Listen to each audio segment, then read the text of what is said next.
За өнөөдрийн market update тавтаа морилно уу? Шинэ зочинтой өөргөө танилцуулаарай. Welcome to my dad's market update. Yeah. What's your name? David, And who are you? Son. son. My son. Okay, first time on a podcast. Yes. It's my first time in podcast. How do you like the Daddy's new studio? Good. What should we talk about? About the Francis situation. France situation and how about stocks? Yes. So, stocks-ны тухайд ярьчих уу? Yeah.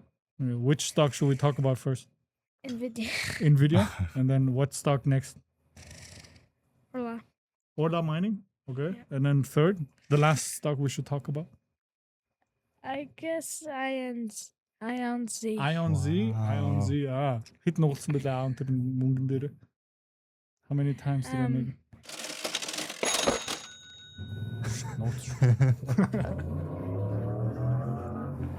That's okay. Anything else you want to say to people? Just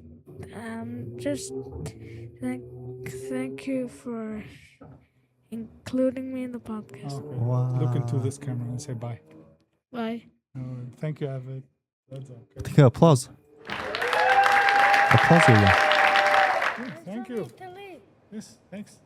I'm from Italy. Yes.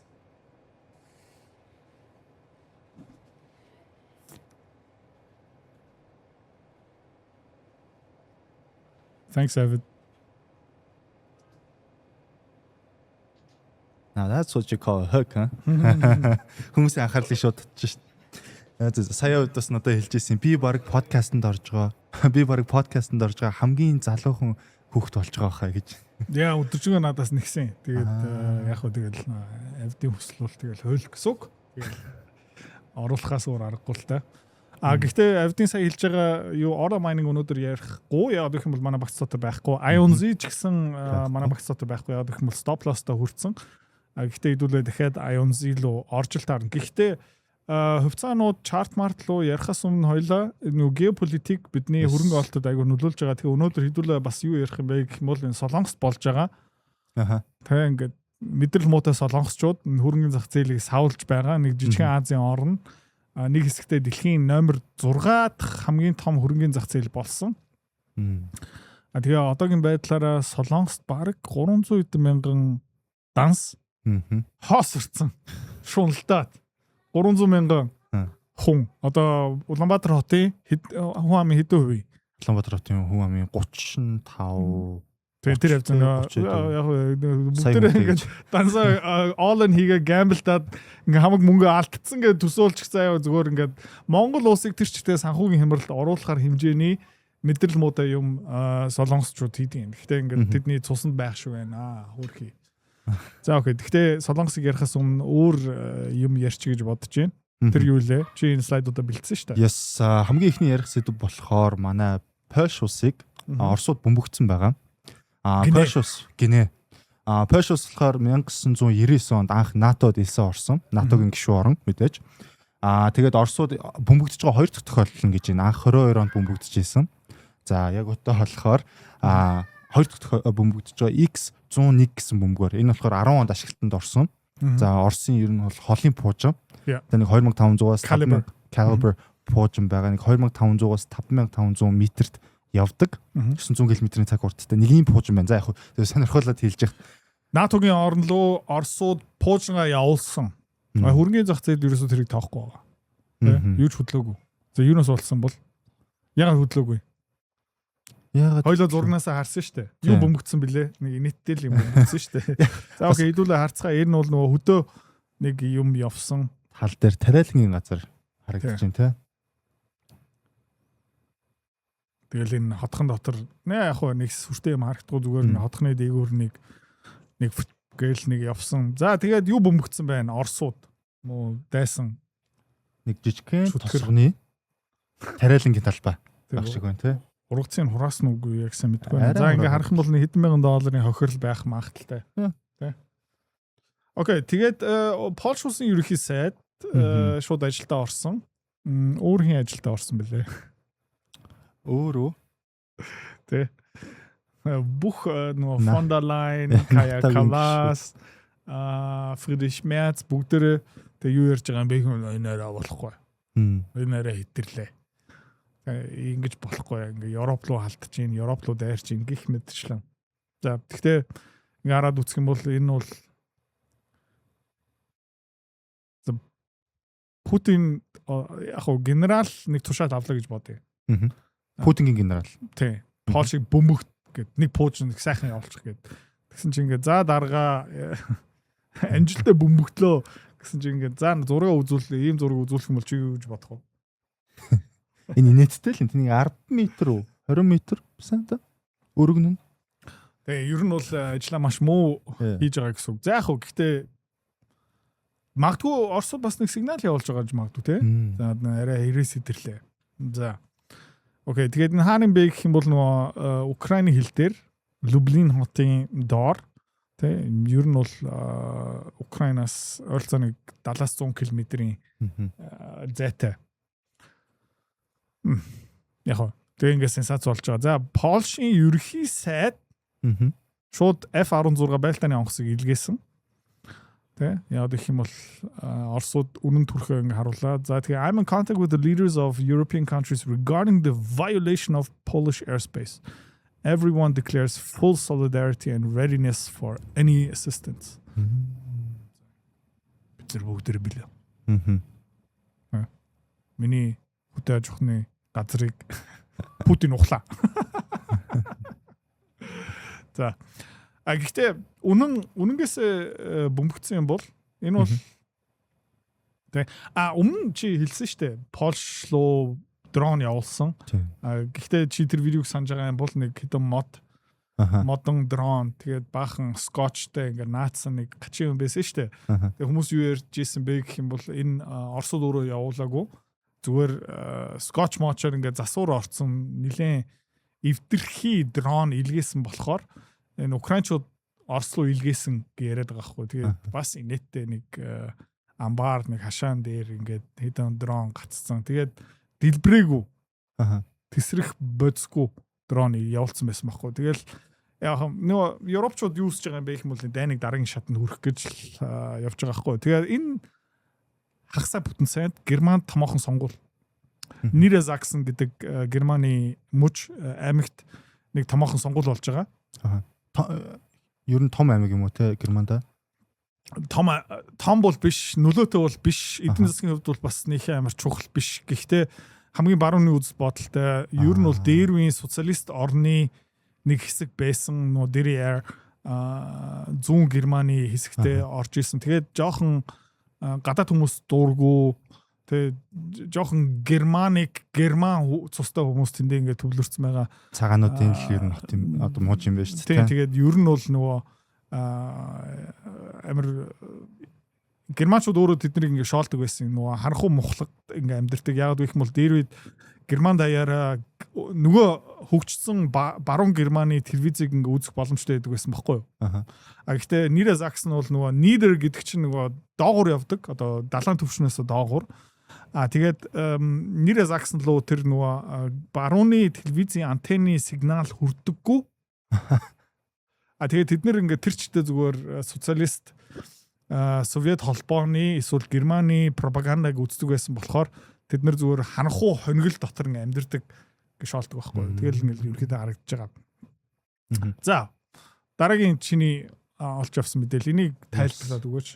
За hedge fund-ууд ерөнхийдөө одоо Америкийн буюу одоо олон улсын зах зээл дээр том хөрөнгө оруулалтын сангууд маш бага хүн одоо ажилтнтай үйл ажиллагаа явуулж ингэж байна. За 4 хөрөнгө оруулалтын мэрэгчлэлтэн тэгээд нэг хөрөнгө оруулалтын сан. Нэг хөрөнгө оруулалтын сан шүү. Ойролцоогоор 4 хөрөнгө оруулалтын мэрэгчлэлтэн нийт 8 одоо ажилтнтай. Тэгээд Ашенбрена герман хүн. Хаана ажилладаг вэ? OpenAI-д өмнө ажиллаж исэн. Тэгээд дэндүү том юм ярьсаар агаад ажилласаа гараад OpenAI дотор ингээд бүх мэдээллүүдийг харчаад тэгээд юу ийсэн бэ? Тэнийг Ашенбрена судалгаа бичсэн үү? Нэг манифесто маягийн нэг хөрөнгө оруулалтын төлөвлөгөө бичээд тэгээд юу харсан бэ гэх юм бол за окей RAM хэрэгтэй юм байна. чип үйлдвэрлэл хэрэгтэй юм байна. Дэд бүтцийн компани хэрэгтэй юм байна. Барилгын контрактор ингээ барилгын гүйцэтгэгч компаниуд хэрэгтэй юм байна. Sorry. Сайн микрофоны сул тал нь бол энэ. Цэр бол төгс сонсогч байна. Тэгээд юу ийсэн бэ гэх юм бол мань хүн хэдэн зуун сая доллараар эхлээд одоо 20 тэрбум доллартай хүрсэн байсан. Тэгээ 20 тэрбум долларыг хэдүүлээ гинэ? 8 улаан. Тийм, 4 шинжээж одоо мэрэгчлэлтэн. Тэгээд бусад нөгөө 4 нь бол жолооч туслах гэх мэт чинь тэгээд ингээ хараад үзэх юм бол энэ бол Америкийн зах зээл. Nvidia унсан, Broadcom унсан, Micron унсан, Intel, AMD амар хүчтэй унсан, Amazon ерөнхийдөө өсөлттэй компани ерөөсөй байхгүй. Meta зах зээл хаагдсныхаа дараа бүр амар унсан. Одоо ч унжилээ. Тэгээд манай Scoop Media-тор та Meta гих мэт чин компаниудын шинжилгээ хараарай. Өнөө бодод мэдээл мэрэгшлийн шинжилгээ тийш орцсон байгаа шүү. Окей. Тэгээд тэгээд Leopold Aschenbrenner 20 тэрбум доллартай байсан бол одоогийн байдлаараа миний мэдхээр би сая судалсан. Goodell Terminal дээр янз бүрийн мэдээлэл гарч байгаа юм бэ гэх юм бол өчтөрийн байдлаараа мань хүний сан бол хасах 35 хүрсэн. Гэхдээ эхлээд тэрбумаас доош хэмжээний мөнгийг 20 тэрбум доллар болгосон. Одоо 20 анхудаа ярьж байгаа юм шүү дээ. Тэгээд энэ шууд мэдгэжээ. Тэгээд муугаараа ерөөсө хэлэхгүй байгаа шүү. За анхудаа арилжаа хийж байгаа хүн бол мань хүн ерөөсө айхгүй. Зөв all in хийгээд тэгээд бүх юмнууд нь зүв байж тараад тэгээ хүмүүс өнгөрсөн 2 жилийн хугацаанд юу ярьж исэн бэ гэх юм бол дараагийн Warren Buffett юм шүү гэх мэт чинь янз бүрийн аимшигтай мань хүнийг магтаад тэгээд улирал болгон юу хийж исэн бэ гэх юм бол Leopold Aschenbrenner-гийн тайлангийг яарад авдаг байсан. Тэгээд Aschenbrenner-гийн авдаг хувьцааг хүмүүс ингээ дөөрөөд авдаг байсан. Тэгээд юу юм бэ гэх юм бол нөгөө солонгос болж байгаа энэ сүлжээ шиг хөрөнгө оруулалт. За тэгээд Leopold Aschenbrenner өчтөр өглөөний байдлаараа хасахгүй одоо баг хасах 40-тэй орсон байгаа хаа. Гэхдээ өмнө нь бол мөнгийг нэг 20-30 нугалсан. За 30 нугалсан байлаа гэж бодъё л та. Тэгэх юм бол тэр 30 нугарсан нь одоо буцаагаад 15 руу буурж байгаа гэсэн үг. Тийм. Бас өндөр хിവэрээ. Гэхдээ энэ жилийн ихээр шинээр Aschenbrenner-гийн санал хөрөнгө олт хийсэн хүн бол одоо хасах 40-дээр явж байгаа тийм. Тэгээд мань хүн юу хийж байна гэх юм бол одоо шинээр мөнгө босгох гэж үзэж байгаа. За. Тэгээд ер нь бол Луис Битойр ч гэсэн яг адилхан хаашаа харж байгаа юм бэ гэх юм бол Солонгос руу харж байгаа. Тийм ээ. За. Ер нь бол та үргэлжлээс өмнө энэ уналтуудыг одоо энэ зах зээлийн уналтуудыг бол дахиад авах боломж гэж харж байна уу та? Одоо өчигдөр өрөөний зах зээл нэлийн унлаа, Meta унлаа. Манай School Committee дотор нэг Oracle-ийн шинжилгээ бүрэн орсон байгаа. Ер нь нэлийн гүн ухсан. Meta компанийн орсон байгаа, Google-ийн орсон байгаа. Саяхан би SK Hynix-ыг бас хийлээ.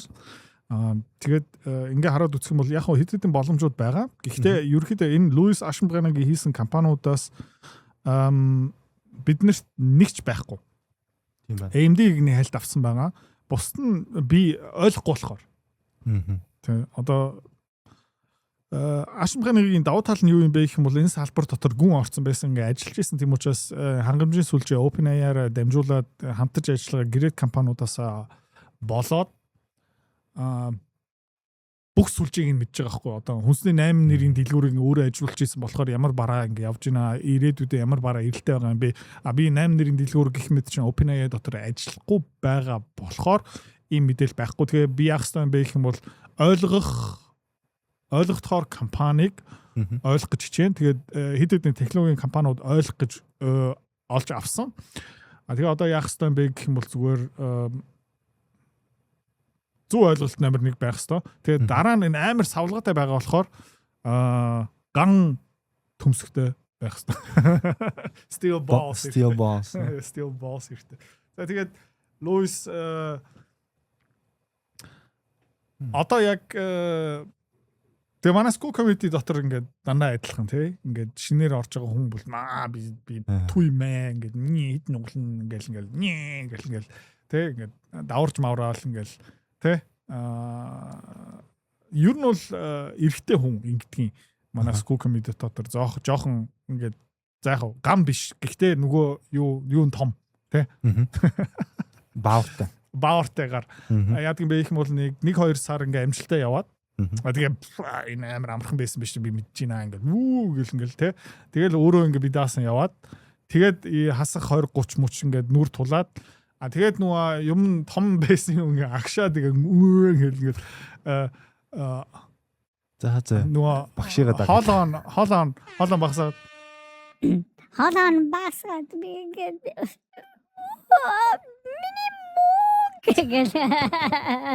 За тэгээд тим юм болдог байхгүй. За тэгээд одоо Луис яг тийм байдалд одоо хүрсэн байгаа хаа. Одоо ингээд бааны өрөөнд дотор ингээд хүд уусанд ороод эсвэл нэг шил арх барьцсан ингээд өөртөө айгуу сайн нүр тулаад ярьж байгаа хаа. Тэгээд гэхдээ Луис Ашенбагагийн подкаст ингээд тэр white paper нь уншсан байхгүй. Гоц ухаантайгаар. Тийм учраас энийг угаасаа OpenAI-д ажиллаж байсан гэхээр бас тийм. Тэгээд одоо ингээд тесэрч одоо ингээд хогийн савлуу ингээд өсөрчгүй юм бол амжилт гарах байгаа. Тэгээд нөгөө арилжаа хийж байгаа туршлахгүй хүн анхудаа юм алдагдлаа амссныхын дараа яад юм бэ гэх юм бол энийг буцаагаад нөхөхийн тулд бүр эрсдэлтэй.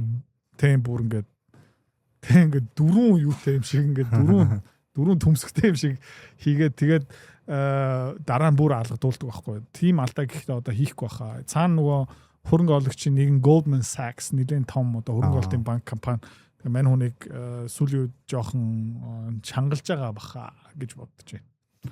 За тэгээд ер нь бол Ашенбагааны хувьд бол ийм. За тэгээд нөгөө сайтаа их ярьжсэн тийм. Чи нэг уншчих би жоохон. More than за ерөнхийдөө бол өмнөд Солонгост 360,000 гаруй margin данснууд одоо зээл авах боломжтой арилжааны данснууд хаагдсан байна. Liquidated буюу одоо зээлийнхаа юунд тулаад хаагдсан байна гэж байгаа. Тэгээд энд 360,000 хүмүүсийн 3.2 нь 35-аас доош насны хүмүүс. Ер нь бол нэлээд залуу хүмүүс. Залуу байхаар мэдээж шуналт. Яг нөгөө Солонгост нөгөө шудраг нийгэм бол биш. Тэг хөгшин хүмүүс бүх хөрөнгөтэй. Тэгээд үл хөдлөлийн салбар бол хаалттай. Монголтай адилхан одоо үл хөдлөх байр маар авъя гэх юм бол ээж аваасаа тусламж авахгүй юм бол угаасаа боломжгүй. Тэгээд нэлээд олон хүмүүс энэ дээр яаж байгаа. За ингээд хараад үзэх юм бол ингээд солонгосоор уншиж чаддаг хүн байвал та хараарай. За нэг 45 настай хүн 2.2 тэрбум вон. За 40 жил хуримтлаад тэ энэ янз бүрийн компаниуд руу хөрөнгө оолт хийгээд бүх мөнгө алдсан. За дараагийнх нь юу юм бэ гэх юм бол нэг эмэгтэй хүн тэ байр маяр бүх юм алдсан. Тэгээд ерөнхийдөө энэ түүхүүд бүгдээрээ адилхан. Тэ карьер хийсэн, хуримтлал гих мэдчлэн хамгийн хямдхан байр төрөлсөж исэн, мохлог дотор амьдарч исэн. Тэгээд саяны бабл дээр all in хийгээд тэг юу болсон бэ гэх юм бол exit liquidity болсон. Өчигдөр хоёлоо бас exit liquidity тухай ер нь ярьсан. За ингээ хараад үзэх юм бол тий. За 22 тэрбум вон. 50 яг өнөөдрийн байдлаар нэг 54 тэрбум. 2.2 тэрбум. 2.2 юм уу те? 2.2 тэрбум гэдэг чинь одоо зүгээр нэг 0 хасчих. 2 тэрбум уу? 2.2 тэрбум үржүүлсэн 2.5 тий. 2.5 таагаа те. Ойролцоо байсан байна. Ойролцоо тэгэх юм бол нэг 5.5 тэрбум төгрөг. Яа, тэгээ бай. Насны хөдөлмөр all in хийгээд байхгүй болгосон. За тэгээ өөр хүмүүс ингээ хараад үзэх юм бол 100 сая вон, 40 сая вон, 70 сая вон. Солонгос ард түмэн тэгээд Goldman Sachs янз бүрийн хөрөнгө оолтын банк нар юу хэлж байна гэх юм бол ер нь бол одоо малууд шуурагдаад гэдэг лөө. Ноос ингээд тэр нь одоо барыг дууссан гинэ. Шуургад. Тэгээ нөө зээл авсан шуналтай одоо иймэрхүү төрлийн 2.2 тэрбум ингээ all in хийдэг хүмүүс ерөөдөө хамаг юм алдаад дууссан. Одоо 90% дууссан гэж байна. Тэгээд таск үрийдэг хүмүүс бас байгаа шүү дээ. Нөгөө Монголын coin-ы салбарт бас байгаа ингээд 0 хүрсэн чи яадаг юм би ингээд насан туршдаа мөхтийн coin байна. За. Тэгээд манай School Community дотор тайлбар шинжилгээ оруулсан Oracle-ийн тухай, Google-ийн тухай, Microsoft, Amazon арай хийж амжаагүй. Гэхдээ энэ юу үзүүлж байгаа юм бэ? Чи хүмүүстээ тайлбарлаад өгөөч. За hyperscaling backlog байна. Ерөнхийдөө бол одоо тэрбум төгрөгөөр хэлэгдсэн байна шүү дээ. Oracle, Amazon, Google, AWS. Энэ backlog чинь юу л өдрөх? Нөгөө гэрээ зурцсан.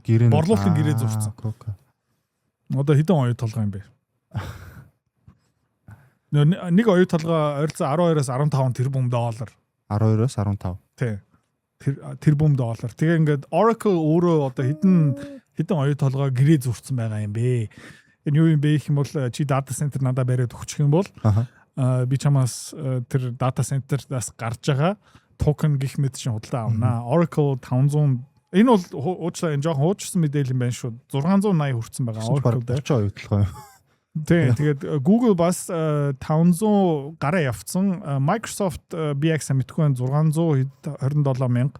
AWS 364. Миний мэдхээр бол Amazon-ых 400 тэрбум бас саяхан гараа явцсан байгаа. Тэгээ хамгийн cash сайтай эрсдэл багтай энэ дундаас хин бэ гэх юм бол Google. Тэгээд Microsoft. Тэгээ хари гэрээ зурагдцсан.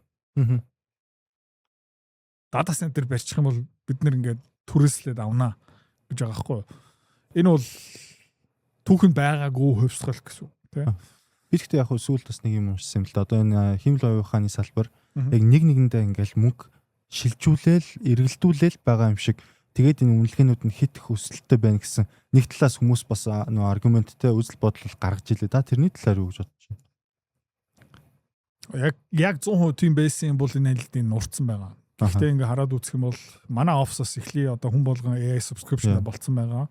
Тэгээ манай компани бол залуу хүмүүсээр дүүрсэн. Тэгээд надаас болж байгаа. Тэгээд та чи санаж байгаа юм бол өнгөрсөн жилийн 11 12 сард ингээ энийг ав туршаа үзмээ. Гэсэн ингээ чи нэг авчаач гэсэн чи ингээ чамын ингээ $100 ингээ тэнийг юм шүү гэсэн чи за дугаа би чиний эхний хэдэн сарын төлбөрийг төлчихье гэсэн чи ингээ донтож байгаа байхгүй юу? Тэгээ офс дотор ингээ хүн болгон одоо AI subscription-д болцсон байгаа. Тэгээ манай компани жижигхэн.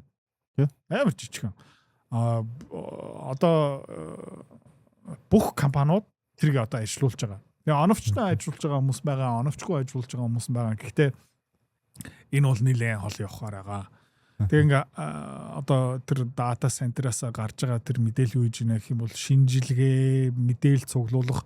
Одоо жишээлбэл нохоо муур судалж байгаа байхгүй юу? Тэ манай хүү Дамиран. Тэгээ зураг явуулаад энэ ямар төрлийн нохоо юм байна, энэ ямар төрлийн муур юм байна, энэ юм байна гэсэн чинь бас манай хүү одоо бүр ингээд химлээ ухааны орчинд ингээд өссөн болж байна. Саяхан бас гэрт нэг цэцэг жоохон ингээд тэг хатаад эхэлж байгаа байхгүй юу? Гэсэн чи зураг аваад энэ ямар төрлийн цэцэг юм бэ? Байр нь хаан байшуулах хэрэгтэй юм бэ? Юунаас болж жоохон ингээ мяарад байгаа юм бэ гэсэн чи AI гэл бүгдийг хэлээд өгч байгаа байхгүй юу? Хоол хамт хийж байна гэх мэт чинь амар хаас айгүй ерөөхдөө тус болж байгаа. Тэгээ тийм учраас энэ бол хол явна. Тэг. За окей, чартууд руу орох уу? За тэгээ. За окей. Упс. Окей, миний одоо харж байгаа хамгийн том чарт юу юм бэ гэх юм бол энэ юу юм бэ гэх юм бол Dutch TTF natural gas байгалийн хий. За энэ юу болчихсон бэ гэх юм бол нөгөө Strait of Голландд ерөөхдөө дийлэх газ нь буудаг. За ингээд хараад үзэх юм бол нөгөө Strait of Hormuz-ийн маргаан эхлээд ингээд тэнгэрлэг буужандаад гэхдээ хоёулаа энийг ингээд бүр холоос ингээд хараад үзэх юм бол заяа. Monthly chart хараад нөгөө Орос Украины дайн ихснээс хойш юу вэ те? Тэ. Ийм амирын явсан байхгүй. Мегафон юу байгаа штэ. За тэгээ ингээд ерөөхдөө газны зах зээл хэвэн болоод ингээд унаад за одоо сүүлийн үед юу болж байна гэх юм бол энэ Donald Trump, Benjamin Netanyahu хийсэн юмнаас болоод энэ газны үн ханш ингээд тогтвортой ингээд буцаагаад өсөж чинь за энэ uptrend хараад үзэх юм бол нэг fake out хийгээд гэдэж явж байна. Гэхдээ энийг битээ арилчаарай. Guys. Okay? Тэгээд чи Pepperstone-ы тухай хүмүүст хэлээд өгөөч. Ирэх нэгд өдрөөсөө энэ бүх юм эхэлнэ. Аль хэдийн хүмүүс бүртгүүлээ эхэлсэн байлаа өчигдрийн бичлэгээр. Ерөнхийдөө бол таад манд яг энэ бичлэгний доорх байгаа линкээр энэ ангийн ивент дэгч ерөнхийдөө Pepperstone broker дээр бүртгэлээ үүсгэх юм бол бид та бүхэн рүү 7 хоног тутам 2 удаа яг өөрсдөө Pepperstone дээр арилжаа хийж байгаа. Нэг жижигхэн арилжааны данстай. Тэрийг та бүхэнд хуваалцаад явах болно. Энэ бол өөр хаач байхгүй те YouTube дээр, School дээр ер нь бол байхгүй мэдээллүүд бол тэр мэйлээрээ дамжуулаад явна. School дээр бол байна. School дээр бол байна. School-ийн хүмүүсийг өмчлөхгүй шүү дээ. За. Тэгээд тэгээд бид нартай хамт арилжаа хийх боломж одоо гарч байгаа. Бид нар бас хасахтай байж магадгүй. Тэ? Фейлдэж магадгүй. Гэхдээ яг өнгөрсөн 5 жилийн хугацаанд бол амжилттай явсан. Тэгээ яг нөгөө Pepperstone-ы одоо сонгох зарим хүмүүс сонгох нэг шалтгаан юу юм бэ гэхээр шимтгэлийн хувьд бол хамаагүй бага байгаа. Ялангуяа данс цэнэ гэхлээр одоо бид нар бол өмнө нь Interactive Brokers бол ашигладаг. Одоо ч гэсэн ашиглаж байгаа. Гэхдээ тэр маань бол илүү арай жоохон өндөр данстай хүмүүс магадгүй. Бүр гадагшаа нөгөө Swift-ээр мөнгөөр явуулдаг. Swift-ээр мөнгөөр явуулдаг нэг магадгүй $10,000-оос дээш данстай хүмүүс. Харин нэг 500,000, $2,000 яг энэ хөрөнгөний зах зээл, олон улсын зах зээлээс мөнгө олъё, туршаад үзье гэсэн хүмүүс бол яг Pepperstone-ыг сонирхоод манай доорх линкээр. Тэгэхдээ хурдан байж гарах биш шүү гэж. Ингээ аажмаараа. $2,000-ыг арайч бас нэг $100,000 болохын хүмүүс бодохгүй байгаа л гэдэг тийм байхгүй. Хурдан байж маачих юм юусэн биш. За окей. Энийг харж байгаа. Тэгээ одоо Strait of Hormuz тэгээд Bab el-Mandeb дээр юу болж байгаа юм бэ? Ингээ хараад үзэх юм бол саяхан Бенjamin Netanyahu цагаан ордол орсон. Зеленский бас очсон. Lindsey Graham-ийн оршуулга дээр очоод тэгээ харах юм бол ингээ сууж л. Зеленский пост гаргасан шүү дээ. Өстой гоё уулзсан. Яг оршуулгын лайваар үзчихсэн. Нэлээд өсөр юм болж илээ. Трамп аягүй сонирхолтой. Манай Lindsey Graham бас хоккей хүн байсан. Ер нь дайн дуртай хүн байсан шиг. Дооны донтой гар шүү. Бүрэлгээ хүм болгоны хүн зарлаа хэлсэн шүү дээ. Тэгээд олон улсын ингээ бөмбөгдөх юм бол оршуулга дээр бол олон чухал хүмүүс очих юм байлээ шүү. Тэгээд том компани захирал бас очсон. Нөгөө Америкийн зэвсгийн компаниуд бүгдээрээ ингээд за ингээд тэгээд иргэн ирээрээ. Еврейчүүд бас ингээд залбирлаж байгаа шүү дээ. Иргээд ирээрээ. За тэгээ өчтөр бол S&P 500 нэлийн хүчтэй унсан. Энэ юутай холбоотой юм бэ гэх юм бол нөгөө memory trade semiconductor chip-ийн өнүүд ингээ унаад тэгээд нэг хэсэгтээ ингээ навс унаад одоо ерөөхдөө буцаагаад жоохон амьсгаа авж байгаа. Uptrend бол тогтвортой хിവэр ингээ хараад үзсэн бол холоос ингээ харах юм бол энэ uptrend бол хүчнтэй хിവэрэ байгаа шүү guys. За Nasdaq хараад үзэх юм бол арай их савлгаатай. QQQ. Тэ Nasdaq QQQ. Тэгээд юу болсон бэ гэх юм бол хүмүүс юу ярьж байна гэх юм бол нөгөө Louis Ashenbrana Leopold Ashenbrana-гийн сан юу болсон бэ гэх юм бол margin call-тай адилхан юм болсон. Одоо нөгөө бэлэн мөнгө байх хэвээр эндүү хөшүүрэг ашигласан гих мэд чинь тиймэрхүү юм болсон болохоор саяхан нэлээд олон хөшүүрэгтэй арилжаа хийсэн хүмүүс ерөөхдөө одоо гэртээ ганцхан бандажтай ингэ сууж байгаа. Гэхдээ ер нь хөшүүрэг авсан бол 35% унлаа гэхэд ер нь бол margin call тулна л та. Тийм шүү дээ. 3 дахин мөнгө нугалсан бол тэгэл мөнгө байхгүй гэсэн үг байхгүй юу? Зүгээр хоосон болцсон байгаа гэсэн үг. За тэгээд нэг технологийн салбар Nasdaq дүүрсэн болохоор ер нь бол Nasdaq ингээд унжийн тэгээд юутай төстэй юм бэ гэх юм бол энэ үедээ жоохон төстэй. Тэгээд ингээд савлж ин. Тэгээд юу ах магталтай юм бэ гэх юм бол ухаантай нөө том сантай smart money те юу хийж исэн бэ гэх юм бол энэ хаваар ингээд ийшээ ингээд хойлоо ойртоод харъя заяа. Энэ үе юу юм бэ гэх юм бол нөө distribution-ы үе. Заяа. Нөө хүмүүс авж гин, хүмүүс зарж гин, хүмүүс авж гин, хүмүүс зарж гин, хүмүүс авж гин, хүмүүс зарж гин, хүмүүс авж гин, хүмүүс зарж гин, хүмүүс авж гин, хүмүүс зарж гин. За тэгээ энэ хугацаанд ерөөдөө ханшин нэг сүртэй доошо буугаагүй гэхдээ бас өсөөгүй юу болсон бэ гэх юм бол энэ Nasdaq дотор байгаа хувьцаанууд эзэнгээ сольсон distribution түгээлт. Тэгээд юу хийсэн бэ гэх юм бол энэ өсөлтийн дараа нөгөө туршлагатай хүмүүс яадаг юм бэ гэх юм бол энэ үеэр авдаг. Тэгээд ингээ хүлээгээд тэгээ энэ үеэр зардаг байхгүй юу. За тэгээд хэн энэ үеэр авдаг вүлээ? Exit liquidity туршлагагүй хүмүүс энэ аваар ингээ худалдаж авдаг. Тэгээ хаан зардаг юм бэ гэх юм бол энд зардаг. За юу. За тэгээ хинт зардаг юм. Нөгөө туршлагатай тэр доор авсан. Яа. Тэгээд юу юм бэ гэх юм бол энэ зүгээр мөнгөний тараах механизм гэх юм уу да. Туршлагагүй, төвчээргүй хүн хизээ ордог юм бэ гэх юм бол оргилцэг дээр ордог. Хизээ за байли энэ шал худлаа юм байна гэлтэй. Хизээ гардаг юм байл энэ хавар авдаг. Тэгээд ер нь бол нөгөө туршлагатай хүмүүс яг эсэргээрээ юм хийдэг. За Dow Jones дээр нөө олон улсын томоохон хувьцаанууд байгаа болохоор энэ uptrend нь бол хിവэрэ байгаа. Тэгээ хоёулаа одоо юу ярмаар байна гэх юм бол Micron-ыг хальт ярьчих.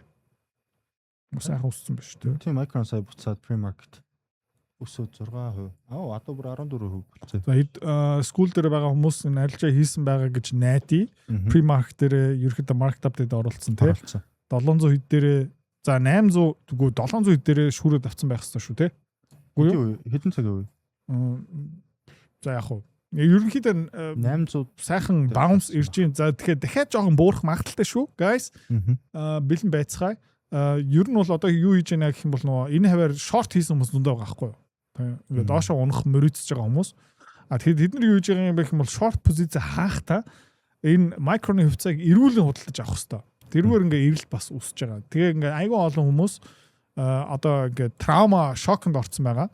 Тэгээ юу хэрэгтэй юм бэ гэх юм бол одоо дахиад нэг каталист маягийн юм хэрэгтэй. Салхи хэрэгцсэн байж тээ. Гэхдээ ер нь бол өчтөр орой насаа $100 эрэлт хийцэн байна. Тэг ингээ хараад үзэх юм бол энэ компани арай дэнд ашигтай. Тэгээ school community дотор ороод SK Hynix-ийн тайлан маргааш орох илүү. Тэг маргааш орно заяа. Тэгээд SK Hynix өнөөдөр орсон байна. Орсон байна. SK Hynix-ийн шинжилгээ тайлан хараарай заяа. Гэлтгансан компани. Солиотой. За тэгээ манай ServiceNow ерөөхдөө бас дайггүй саяхан яг өчтөр айгүй хөөрхөн жоохон гэлтгансан байна шнэ. Амар салтаас. Тэ. За тэгээд ер нь бол манай ServiceNow ерөөхдөө дайггүй Microsoft хэдүүлээ багцаасаа гаргацсан, хоцорсон уучлаарай миний буруу. За Facebook-ыг өнөөдөр хэдүүлээ багцаар ингээ шинээр нэмсэн, баг зэрэг нэмсэн. Миний үсэж байгаа юм юу юм бэ гэх юм бол дахиад жоохон унаасаа тэгэх юм бол энэ хаваар дахиад нэг авчмаар байна. Яг гэх юм бол Facebook-ийн үндсэн бизнес ингээ сайжирж байгаа. За Oracle тэ айгүй хөрхэн дэш явж байна. Яг нь Micron дээр хэдүүлээ жоохон мөнгө одоо хасахлуугаа орцсон байгаа.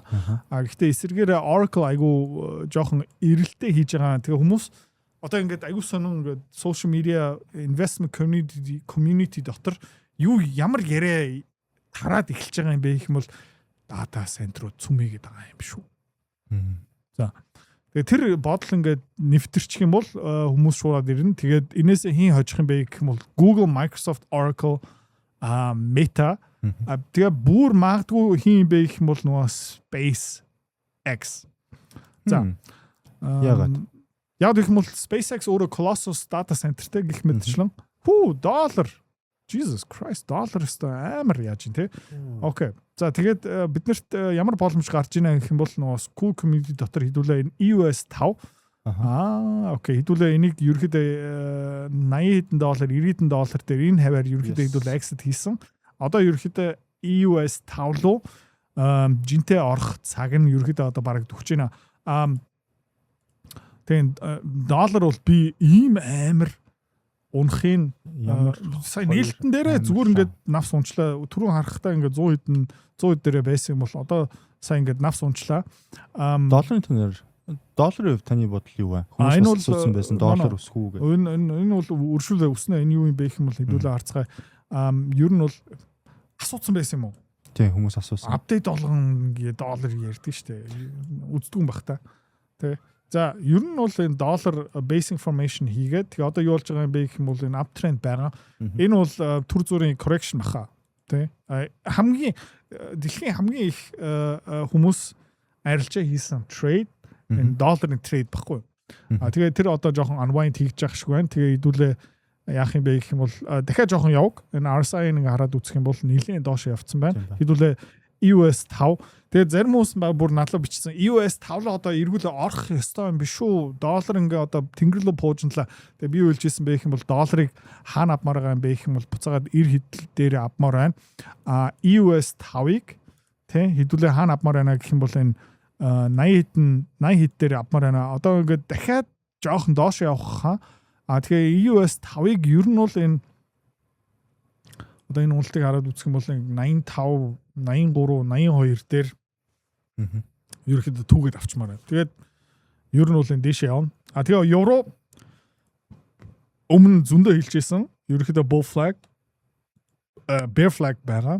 Fake out хийсэн. Одоо ингээд дэшээ явж байна. Тэгээ ингээд хараад үзэх юм бол за окей ингээд одоо ингээд дэшээ яваад энэ 200 хоногийн move ваа энэ евро 116 дээр хүрээд ирээд ийшээ ингээд short хийх юм бол эх 7 хоногтой болчих юм бол Pepperstone дээр данс нийцсэн хүмүүс хэдүүлээ энэ дээр ер нь бол нөгөө цүм хийхэн гэж би юусаа ярихгүй нэ. Гэхдээ нөгөө хэрэг эрсдэл авж байгаа юм. Хэрэг ашиг авах боломжийг авж байгаа юм бэ? Ерөөдөө өөрчлөх магадaltaй. Гэхдээ ингээд энэ доллар ягаад ийм амар өссөн юм бэ гэх юм бол судлах хэрэгтэй. Тэгээд энийг учрыг олчих юм бол school community дээр бас апдейт нэмээд оруулчихна. За евро ягаад юм өссөн бэ? Тийм, евро саяхан түрүүн ингээ харж байхдаа хоёлаа харъя 10 minute chart. Тэ одоо хэдхэн минутын өмнө тэ хэд болж байна. За 14. Тэ баг нэг цагийн өмнө зүгээр ингээ дээшээ буужсан байна. Тэгээд энийг судлаа. Тэгээд мэдээлэл гараад ирэх юм бол таатай хуваалцъя. Гэхдээ ерөөхдөө бидний хиймээр байсан трейдийг ерөөхдөө хаалгууд улам өргөн нэгдэж байгаа. Цүм хийн гэсэн юусэн биш. Зүгээр хэрэг хэсэл авч байгаа юм бэ? Хэрэг ашиг авах боломжтой юм бэ? Тэр харьцаа арай жоохон сайжирж байгаа гэсэн. Нөө заавал ETF-ээр бас дамжуулахгүйгээр та. Тийм, Pepperstone дээр хэдүүлээ бүгдээрээ дансны чих юм бол шууд энэ валютын арилжаал руу бас орох боломжтой гэсэн. Заавалчгүй EOS 5-аараа орох хэрэггүй. Арай баг шимтгэлтэй. За окей. Тиймэрхүү байна. Би яг дуусахаас өмнө та нөгөө ер нь market update-уудаар маш их ярьдаг энэ RSI Relative Strength Index гэдэг энэ талаар та өмнө баг нэг их тайлбарлаж байгаагүй байх. Магадгүй мэдхгүй энэ техник шинжилгээд анх удаа хөл тавьж байгаа юм та хальтхан энэ RSI тайлбарлаад. Яг нь заавалчгүй техник шинжилгээг би лав нөх амар техникийн хүн бол биш. Гэхдээ энэ дээр ингээ зум хийчихье заяа. Энийг томруулчихье заяа. Тэгээд юу харагдж байгаа юм бэ гэх юм бол энэ RSI index юу юм бэ гэх юм бол ер нь бол энэ үн ханшнаасаа гарч байгаа юм. Окей, энэ хаваар ингээд RSI ингээд дэшээ явж гин, үн ингээд дэшээ явж гин. За, энэ хаваар үн дэшээ явж гин, RSI ингээд дэшээ явж гин. Тэгээ юу юм бэ гэх юм бол энэ хавтаа жоохон буурж гин. Тэгээд ер нь бол нөгөө математикийн мэдлэгтэй хүн байгаа юм бол ер нь бол RSI юу юм бэ гэвэл үн ханшнаасаа гарч байгаа үүсмэл дериватив. Тийм учраас RSI үн ерөөхдөө хоорондоо холбоотой. RSI ярьж байна гэдэг чинь тодорхой хэмжээний үн бас ярьж байгаа гэсэн. Гэхдээ цаг хугацааны юу орж байгаа? Нөлөө орж байгаа. Жишээлбэл ингээд урт хугацаанд ингээд хажуу тийшээ баг зэрэг явна гэдэг чинь RSI-г бас илүү нөлөөлж байгаа гэсэн. Тийм тэр томьёогийг та зүгээр ингээд ChatGPT ингээд хараад одоо тайлбарлах нь дэндүү юу байж магадгүй. Ер нь бол моментум хэрэг явж байгаа юм бэ? Хүмүүс хэрэг хийний араас явж байгаа юм бэ? Хэрэг солонгос хүмүүс цугларсан байгаа юм бэ? Хэрэг хүмүүс балконы ирбэн дээрээ ингээд доошо хараад явж байгаа юм бэ? Ерөөхдөө эндээс харж болно. Тэгээд энэ дэндүү өндөр болоод ирнэ гэдэг чинь дэндүү богино хугацаанд дэндүү олон хүмүүс авцсан байгаа. Тийм учраас нөгөө ашигт хүртэх боломжтой харьцаа ерөөхдөө муудаж байгаа гэсэн. Ингээд доогуур ингээд навс унсныхын дараа нөгөө харьцаа нь арай ирүүлэх гэх юм да. Тийм байгаа. За тэгээд өөр хэлэх юм байх. Тэгээд та цаг харцгаараа маргааш хөдөөнөөс маркет апдейт хийгдэн. Яг гэх юм бол зугаалганд явах гэж байгаа шүү. Тийм учраас маргаашийн микрофон энэ студигийн энэ сайхан чанар байхгүй шүү guys. За бай. За баярлалаа.